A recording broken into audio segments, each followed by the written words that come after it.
of light or even faster. Ufologist and lecturer Sean David Morton has appeared on Sightings, Strange Universe, and Hard Copy. He offers his own perspective on Lazar's stunning claim and the super-secret Area 51.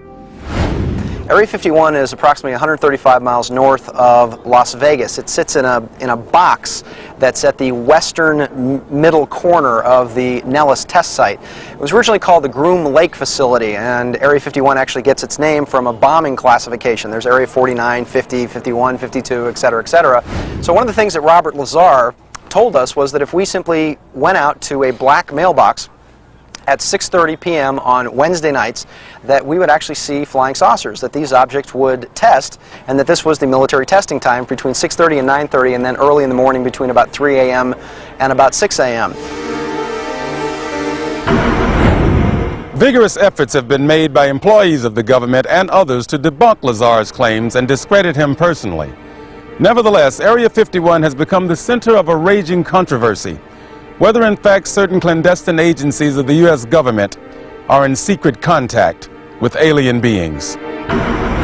Project Sigma was supposedly a deal between the United States government and various extraterrestrials that after the Roswell crash of 1947, that an organization called Majestic 12 was formed, and then in 1953, President Eisenhower was then brought in on this. Well, there was a negotiation going back and forth between the United States military, the government, and the extraterrestrials. Apparently, we had a number of things that the extraterrestrials wanted. Number one, the military needed hardware. We wanted technology, we wanted weapons technology, propulsion technology, metallurgy technology, and in exchange for this, the ETs were willing to trade us their hardware for our software, and software namely being us. What they primarily wanted was genetic material, and in exchange for that, they were willing to give us certain technological advances, like a number of flying saucers.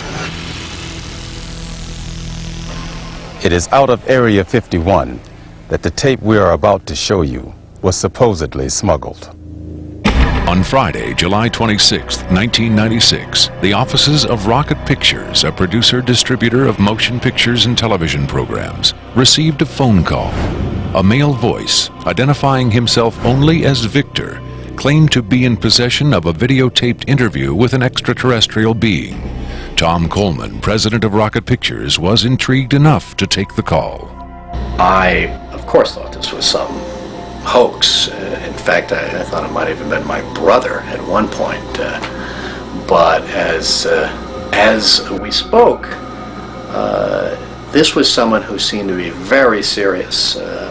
We went back and forth on this, and I basically decided that, you know, this is a little bit too weird for me. Thank you and goodbye.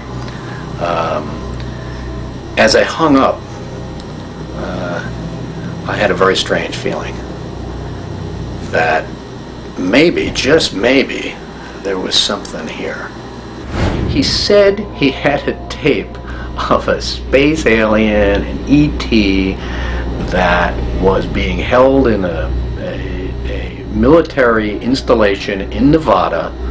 I'm not sure as a prisoner or a guest. And he had this on tape.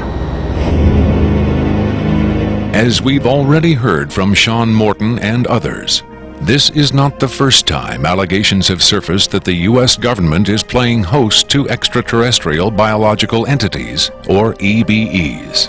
The first and most famous alleged contact was the Roswell flying saucer crash of 1947. This is the incident from which the alien autopsy footage supposedly originated. But there have been persistent rumors that not all of the aliens retrieved from the Roswell crash were dead. The final fate of the survivors, if any, is unknown. 2 years later, however, in 1949, another alien is reported to have survived a saucer crash, and this being, known as EBE-1, was taken into custody and kept at a safe house. EBE-1 supposedly suffered from chronic health problems, which the doctors of the time were helpless to treat. According to a controversial, possibly fraudulent briefing document dating from the Jimmy Carter administration, EBE-1 was interviewed by means of pictographs, from which it was learned that he came from the Zeta Reticula star system. Can we eliminate one or more of these categories from discussion? The laborious process of developing a set of symbols that could be used and understood by both human and alien amounted to the creation of a new language.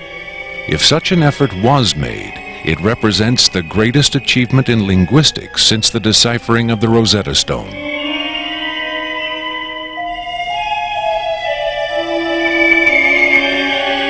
That such an achievement would be kept secret illustrates the hysterical paranoia of the time as the Cold War intensified under the threat of nuclear annihilation.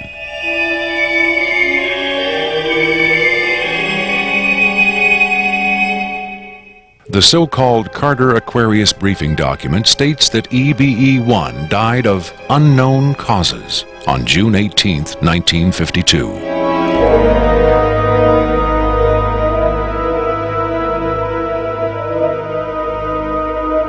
Skeptics who doubt the authenticity of the Carter-Aquarius document find it unbelievable that highly advanced alien beings would allow one of their own to die under the primitive medical care of a species that had barely begun to conquer its own diseases.